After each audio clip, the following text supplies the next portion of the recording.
Growing up, I always wanted to do so many things. I wanted to be a vet. I wanted to be an actor. I wanted to be a celebrity by any means necessary. This is Spike Drop Vegas Heist. I'm only here for a 2B. I don't really care about any other place. Can't even comprehend what is going on, but I like it. Hi, my name is Alex, but I go by MissSkillShots, and this is Wannabe. Hello, and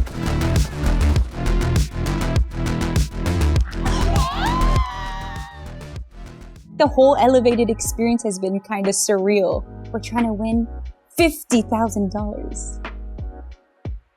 My friend, she sent me the post and she was like, hey, they're doing auditions and like, want to do it together? And I was like, okay. And then I just submitted that night because I was going to be busy. I was like, I'll just do it. And I just sent it.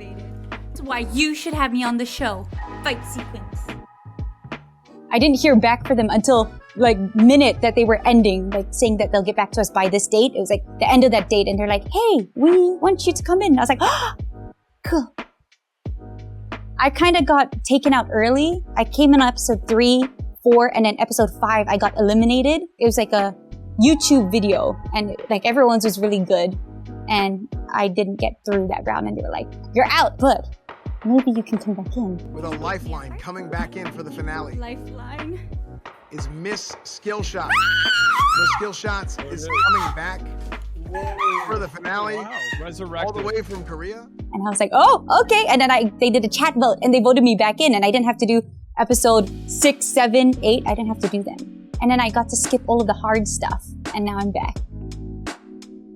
I am born in Hong Kong, but I was raised in Thailand. And then I moved to Canada and now I'm in Korea, but I'm actually like half Filipino and half English. When we moved from Thailand, it was like super hot and like so nice. And then we moved to Canada in winter to the like coldest place in Canada. And I was like, wow, my dad is a gamer.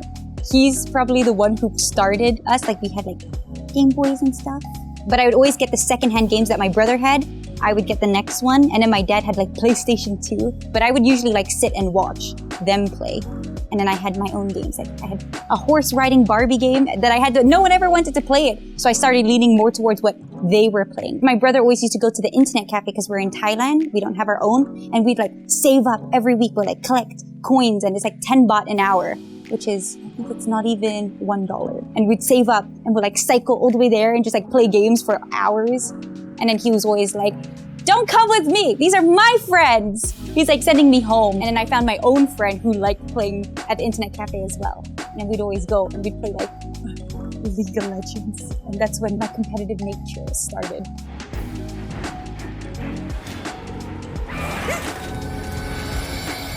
When I started streaming, he told me about this game called Rainbow Six Siege. And then we were playing that together. And then we actually like started hanging out a lot. Like we don't talk that much. We're kind of like, yo, happy birthday. What's up? And like we have a good relationship, but we're not like talky. But when we started playing Siege, we're like, hey, did you see that new update? Did you see this? And like we're always like playing together and like talking like in the games and stuff. I think it was very fun. It kind of built a stronger relationship with him.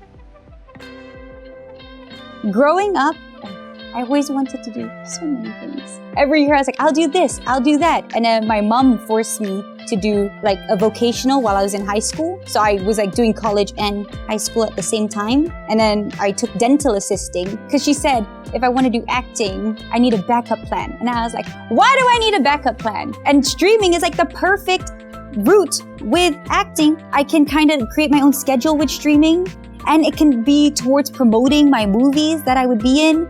And then it's something to give back to my community. I could be like, hey guys, let's watch this movie.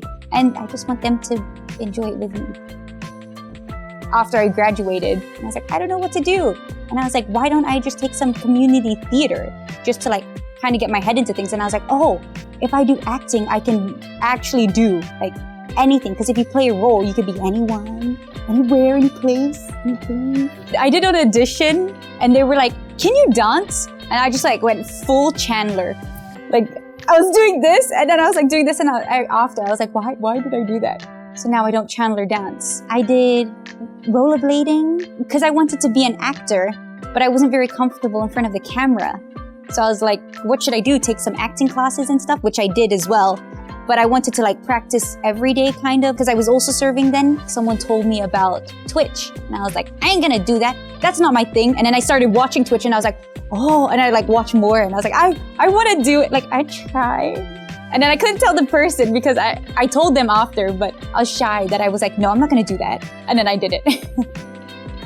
Are you ready? Here we go. 60 seconds. Starting now.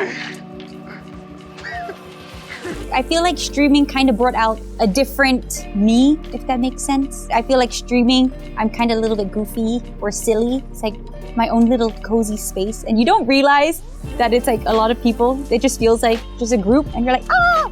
I think streaming seems very easy. And it is when I was doing it, like when I was doing it as a hobby, I didn't really care that much. I was like, oh, I just come on and like play games.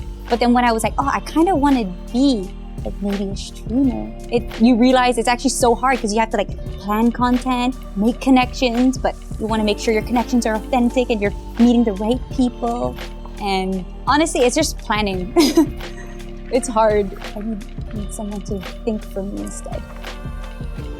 I want to do more like creating in my streaming, like seeing all, like during this competition, which is kind of insane, it's like brought me kind of out of my box because there's so many like challenges that they're presenting to us and you're like, oh, I need to learn how to do this, I need to do that, and it's kind of opening my mind to creativity a little bit.